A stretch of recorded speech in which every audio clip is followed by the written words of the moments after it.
നബി സല്ലല്ലാഹു അലൈഹി വസല്ലം തങ്ങളുടെ മുലകുടി ബന്ധത്തിലെ സഹോദരിയാണല്ലോ ഷൈമാ റളിയല്ലാഹു അൻഹ, അല്ലെ?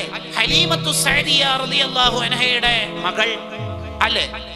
ആ ഹലീമത്തു സഅദിയ ബീവിയുടെ മകളായ ഷൈമാ ബീവി റളിയല്ലാഹു അൻഹ നബി സല്ലല്ലാഹു അലൈഹി വസല്ലം തങ്ങൾ പിഞ്ചു കുഞ്ഞായ കാലത്ത് തൊട്ടിലാട്ടിയിട്ട് താരാട്ട് പാടിക്കൊടുത്ത മോളാണ്. ആ ഷൈമാ ബീവി വളർന്നു വലുതായപ്പോൾ നബി സല്ലല്ലാഹു അലൈഹി വസല്ലം തങ്ങളെ കാണാൻ വന്നപ്പോൾ ആ പഴയ സ്നേഹം ഓർത്ത് റസൂലുള്ളാഹി വിതുമ്പിപ്പോയി, കരഞ്ഞുപോയി.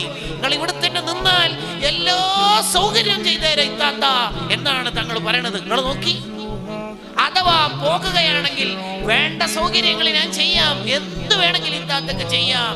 ഒട്ടകങ്ങൾ, ആടുകൾ, സമ്മാനങ്ങൾ വാരിക്കോരി കൊടുത്തത് എന്തിനാ? നമ്മളെ പഠിപ്പിക്കാനാ. മുലകുടി ബന്ധത്തിലുള്ള സഹോദരിയെ തന്നെ ഇങ്ങനെ പരിഗണിക്കണമെങ്കിൽ സ്വന്തം ഉമ്മാന്റെ മകളായ നമ്മുടെ ഇത്താത്തമാരെ എത്ര പരിഗണിക്കണം? കല്യാണം കഴിക്കലോടുകൂടി ഉമ്മാനോടും ബന്ധം വേണ്ട, ഇത്താത്തനോടും ബന്ധം വേണ്ട എന്ന ലിബറൽ ആലോചന സുന്നത്ത് ജമാഅത്തിന്റെ പ്രവർത്തകരായ നമുക്കുണ്ടാവരുത്. താത്തയെ പൊന്നുപോലെ നോക്കണം. എവിടെ എന്ത് ഗിഫ്റ്റ് സ്വതക്ക കൊടുക്കുമ്പോഴും ആദ്യം പെങ്ങളെ പരിഗണിക്കണം.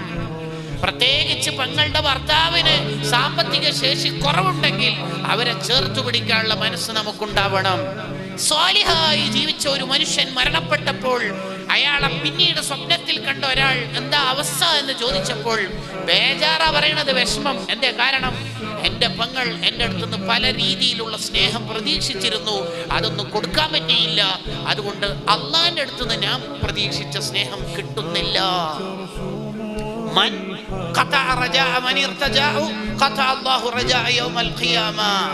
നമ്മളെ സ്നേഹം പ്രതീക്ഷിച്ചവരായിരിക്കും നമ്മുടെ പെങ്ങന്മാർ.